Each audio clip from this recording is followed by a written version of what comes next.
tanpa 7 pemain naturalisasi yang dihukum FIFA, saudara-saudara, pemain ilegal, Petr Slamovski memanggil 27 pemain untuk pertandingan kualifikasi Piala Asia 2027 melawan Nepal tanggal 18 November, saudara-saudara. Pertandingan tandang rasa kandang, away rasa home.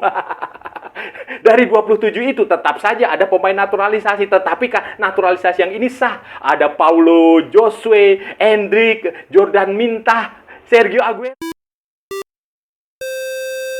Halo saudara-saudara, jumpa lagi dengan komentator gadungan di sini.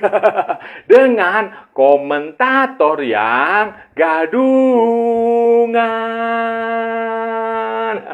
Seperti biasa, saudara-saudara, seperti biasa. Kalau kita sudah bertemu, pasti akan ada yang kita bicarakan, akan ada yang kita perbincangkan, kita ulas, kita analisis, kita cakap, kita bacotin, kita gibahin, kita cangkeman tentang sepak bola di seputaran Asia Tenggara, negara-negara tetangga, negara sahabat, negara-negara jiran, negara-negara serumpun, Indonesia, Malaysia, Thailand, Vietnam, Laos, Myanmar, Kamboja, Filipina, Brunei, Darussalam, Singapura, Timor Leste, Australia, Wakanda, Konoha, negara api, negara angin, negara air, negara dongeng, dan sekitarnya. Semua akan kita bicarakan secara fair, secara jujur, seadil, tanpa muatan politik, tanpa kebencian, tanpa provokasi, hanya berdasarkan fakta dan bukan klaim semata, saudara-saudara.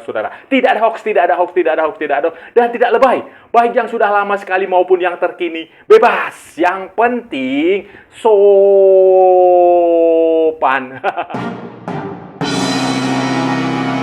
Jadi begini saudara-saudara, jadi begini, berita sepak bola dari tetangga kita, dari negara tetangga kita ini memang tak pernah sepi, tidak pernah tidak menarik untuk kita ikuti, saudara-saudara. Selalu asiklah untuk diikutilah.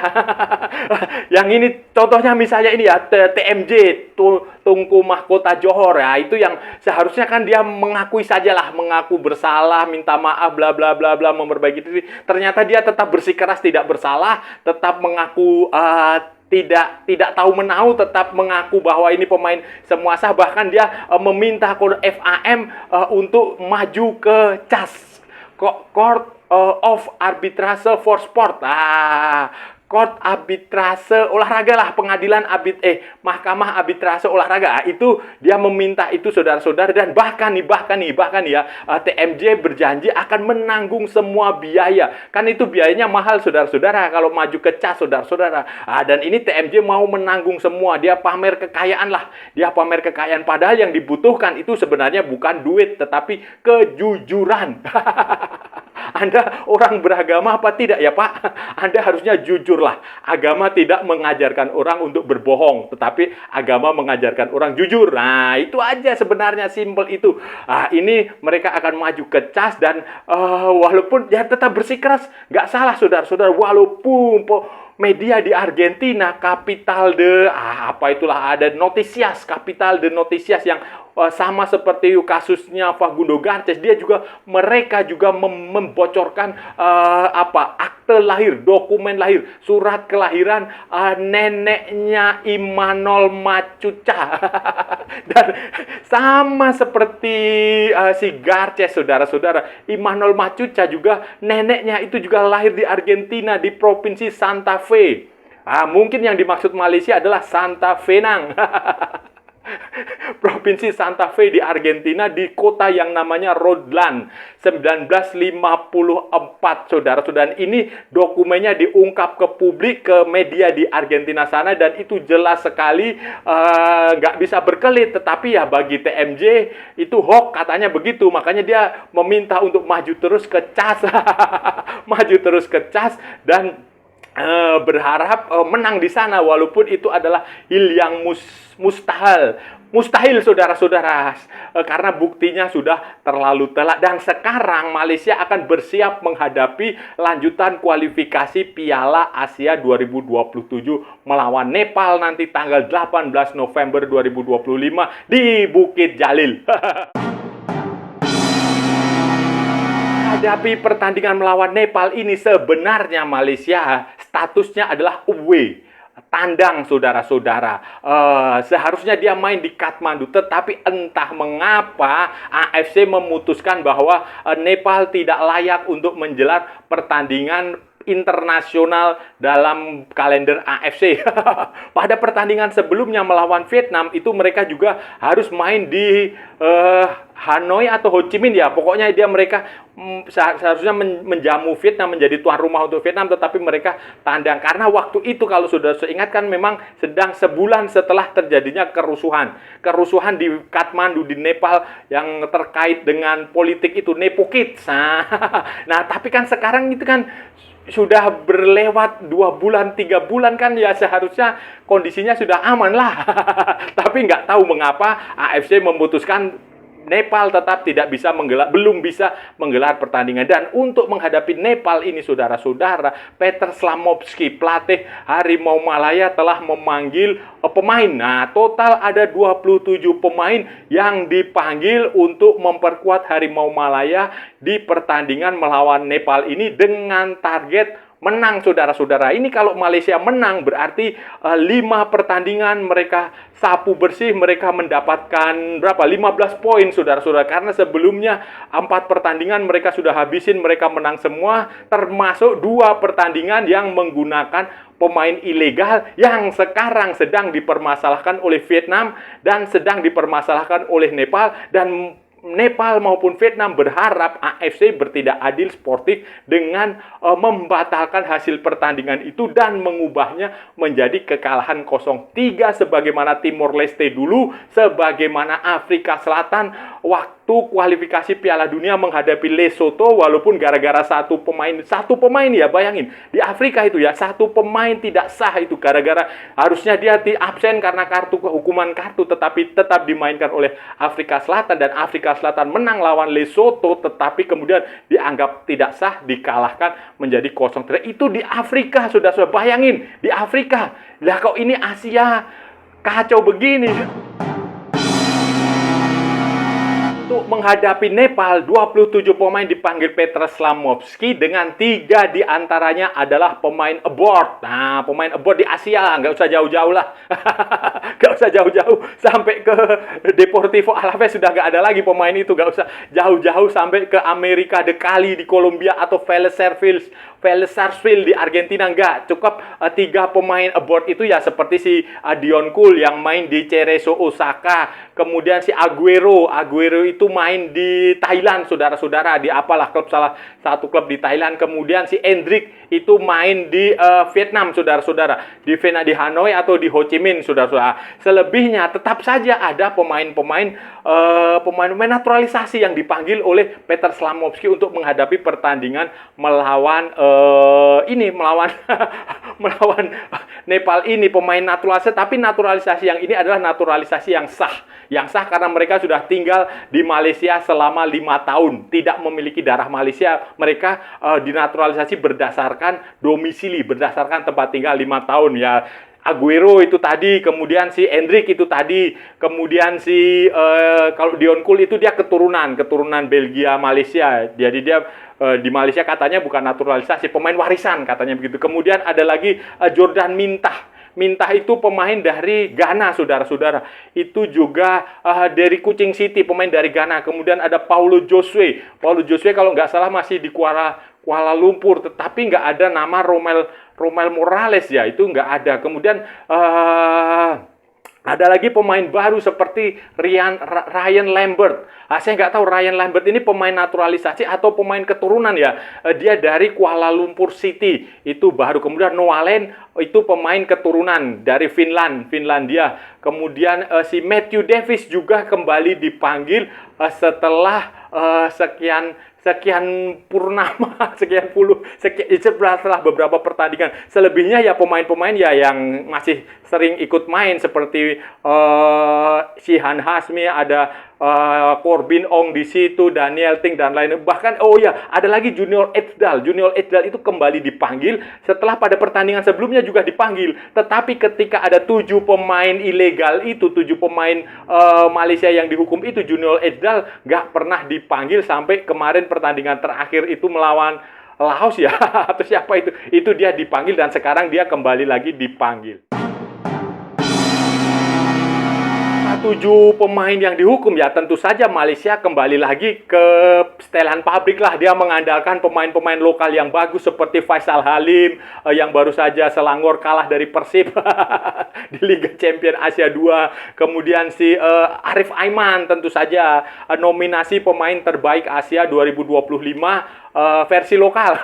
Karena tidak semua pemain Asia diikutkan. Kalau semua pemain Asia diikutkan mah levelnya jauh dari Kaoru Mitoma, levelnya jauh dari Wataru Endo, apalagi Son Heung-min.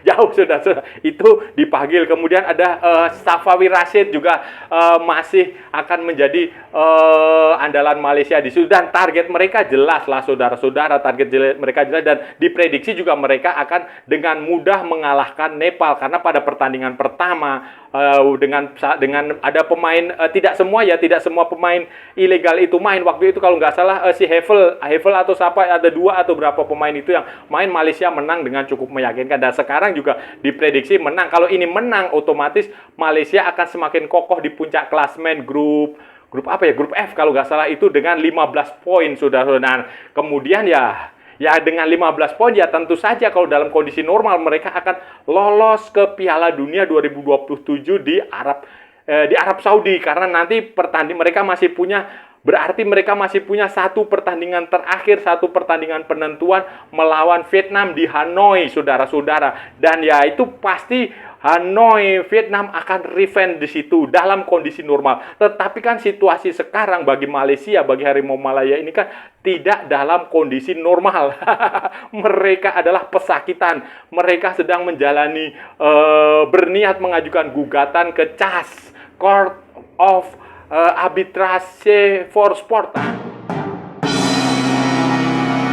Normalnya, saudara-saudara, normalnya seperti prinsip di olahraga, prinsip di sepak bola ya, my fair play, my game is fair, sportif, fairness, kejujuran, kemudian ya pokoknya keadilan, semua itu ya normalnya, sewajarnya itu Malaysia harusnya dihukum oleh AFC. Sekarang ini tinggal kita tunggu aja kapan AFC akan menjatuhkan hukuman itu. Apakah setelah sidang di CAS? Karena ini waktunya lama. Kalau di CAS itu bisa lama, saudara-saudara, lama waktunya, bisa lama, bisa 2-3 bulan, bisa setahun, bisa lama, waktunya lama. Dan ini kan nanti tergantung hasil kualifikasi ini bagaimana. Itu apakah menunggu CAS terlebih dahulu atau seharusnya sekarang ini sudah bisa dijatuhkan setelah putusan banding dari FIFA itu dibatalkan. Itu seharusnya masih bisa, karena ini kasihan Vietnam dan kasihan Nepal. Ini tidak adil bagi mereka.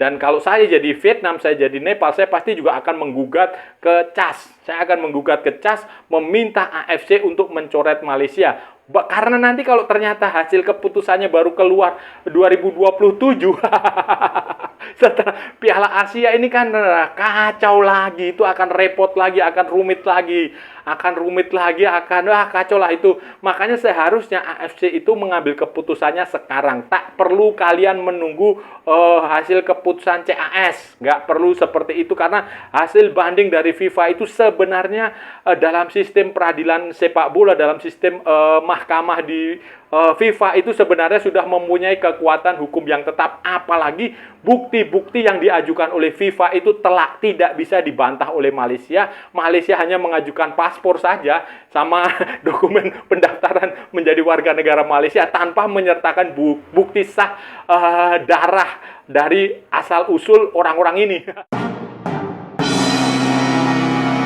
Saudara-saudara, ada baiknya saran saya, dan saya nggak akan pernah bosan-bosan ini menyarankan kepada TMJ, sudahlah, mengaku saja bersalah, jujur saja, nggak usah Anda memamerkan kekayaan. Saya tahu Anda kaya, saya tahu kerajaan Anda kaya, saya tahu Anda bergelimang duit, bergelimang harta, mau beli apa saja bisa, tetapi kejujuran itu yang paling penting. Apalagi Anda adalah negara yang berlandaskan pada agama. itu menyandang gelar sultan, menyandang gelar pemimpin negara, pemimpin kerajaan, pemimpin agama pula. Jadi jujurlah, nggak usah bermanuver. Mungkin Anda akan lolos dari pengadilan di dunia, tetapi tidak dengan pengadilan di akhirat. Nah, Ini saran saya saja, jujur aja udah akui kesalahan Anda bahwa ya memang saya memalsukan dokumen atau Anda merasa oh saya dibohongi oleh agen ini, sebut aja sudah, nggak usah malu karena ini buktinya terlalu telak.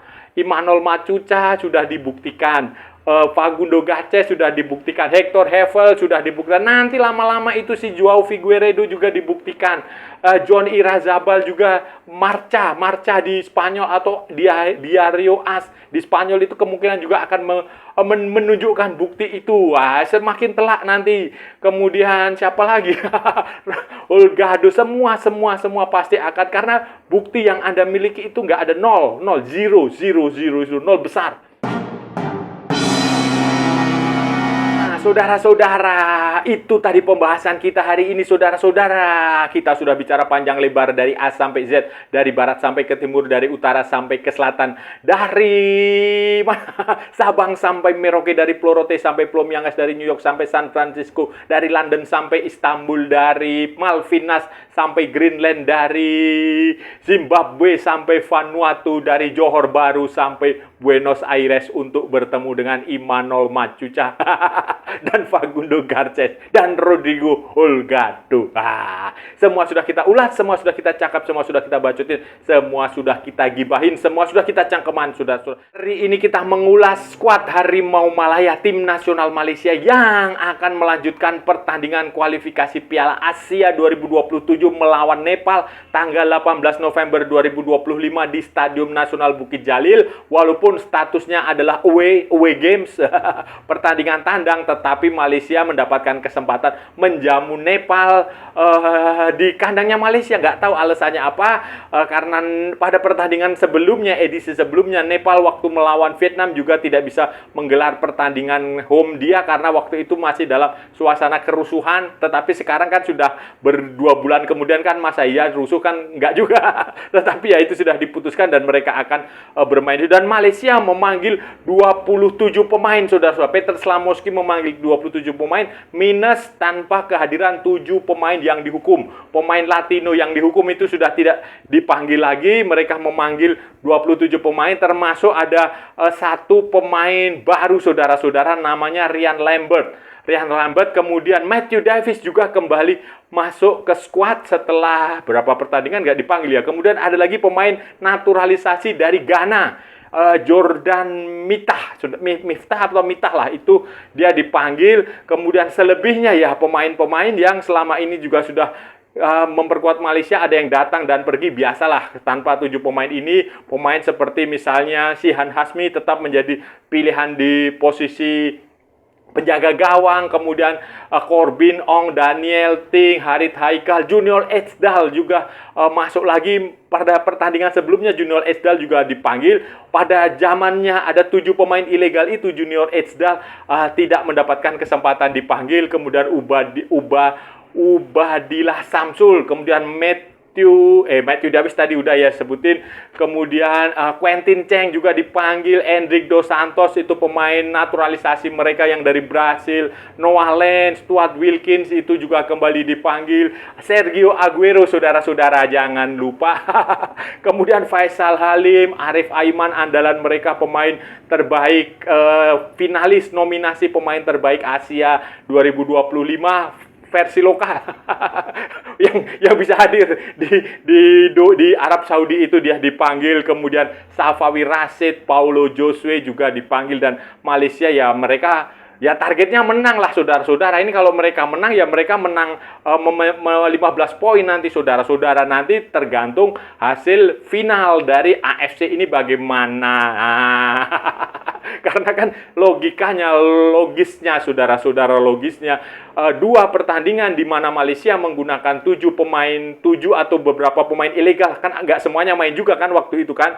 Itu ya seharusnya logikanya itu ya harus dianggap tidak sah, sehingga kemenangan Malaysia waktu melawan Vietnam, waktu melawan Nepal di pertandingan pertama itu seharusnya dianulir, dibatalkan, sehingga Malaysia seharusnya dinyatakan kalah 0-3 sebagaimana dulu Timor Leste pernah diberlakukan itu sebagaimana Afrika Selatan ketika menghadapi Lesotho di kualifikasi Piala Dunia zona Afrika, saudara-saudara, hanya karena waktu itu hanya satu pemain Afrika Selatan yang mendapat, seharusnya nggak main karena dia dapat kartu kuning satu saja, itu langsung pengurangan 3 poin, saudara. Dinyatakan kalah 3 poin walaupun mereka, nah seharusnya ini AFC ini kalau normal, kalau otaknya jalan, kalau dia fair dan fair, jujur, adil ya, seharusnya ini Malaysia dikurangi poinnya. Ya kita lihat saja lah nantilah. Dan saya rasa sudah cukup ya saudara-saudara pembahasan kita kali ini. Kalau ada salah-salah ya mohon maaf. Namanya juga garungan saudara-saudara. Wajar kalau garungan itu salah. Tetapi kalau benar berarti sebuah kebenaran. Kalau saudara-saudara merasa channel ini bermanfaat, berguna, menghibur, menginspirasi, silahkan like, share, dan subscribe. Tapi kalau tidak, saudara-saudara abaikan saja, skip, jangan ditonton. Tetapi jangan nyampah, jangan membuat komentar-komentar yang menghina, menghujat, melecehkan, merendahkan orang maupun negara lain. Santai aja, ini hanya bola, kita cari teman bukan cari musuh. Ikuti juga akun media sosial komentator garungan, ada di Instagram, ada di Facebook, dan ada di TikTok yang bukan TikTok Shop, saudara-saudaraku semuanya. Oke, sampai bertemu lagi di edisi berikutnya dengan tema-tema yang jauh lebih tidak bermanfaat, dengan tema-tema yang jauh lebih tidak berguna, dengan tema-tema yang jauh lebih membagongkan. Salam olahraga dan merdeka.